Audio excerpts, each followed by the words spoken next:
Pessoal, estamos de volta ainda na primeira semana de setembro de 2020. Quem fala aqui é Bruno Lima Rocha. Na série, na sequência de 4 colunas, depois vira revista eletrônica, revista radiofônica, editada pelo pessoal do Desobediência Sonora. Enfim, quarta coluna a respeito do nexo político-criminal no Rio de Janeiro. A gente vem avisando que o campo de alianças para poder ter um governo no estado do Rio unificado, ou seja, a antiga capital que virou Guanabara, e o estado do Rio, que tinha na sua antiga capital Niterói, depois vem a fusão, a ponte Rio-Niterói também ajuda na fusão. De fato, não é tarefa simples nos governos eleitos na democracia liberal.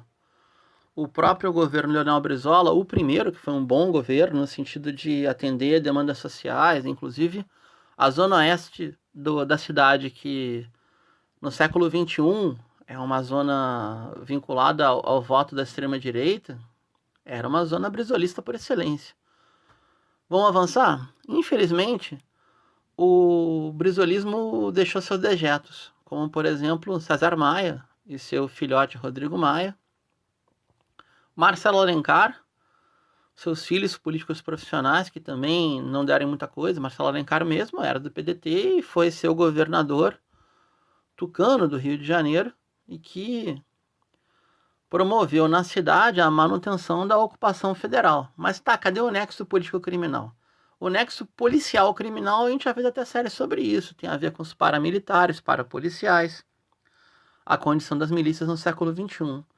O nexo político-criminal tem alguns vínculos.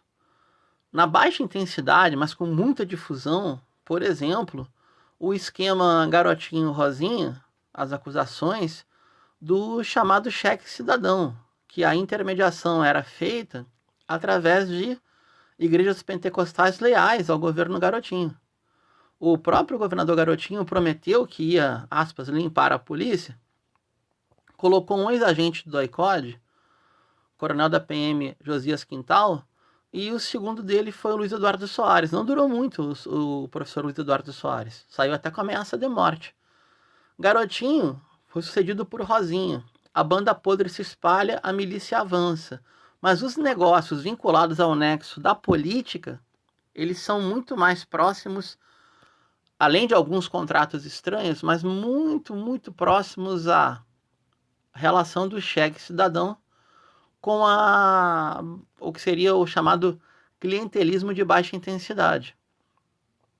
É um volume de recursos grandes, mas distribuído de forma pulverizada, como fechando uma reserva eleitoral, garantindo que a intermediação eleitoral fosse feita pelo casal, liderado por Antônio Mateus, vulgo Garotinho, que por sinal não é o Garotinho é Zé Carlos Araújo, locutor da Super Rádio Tupi. Separar as coisas aí. E que levou a 8 anos de mandato, e o próprio Garotinho já está no seu 8º partido, na sua 8ª legenda.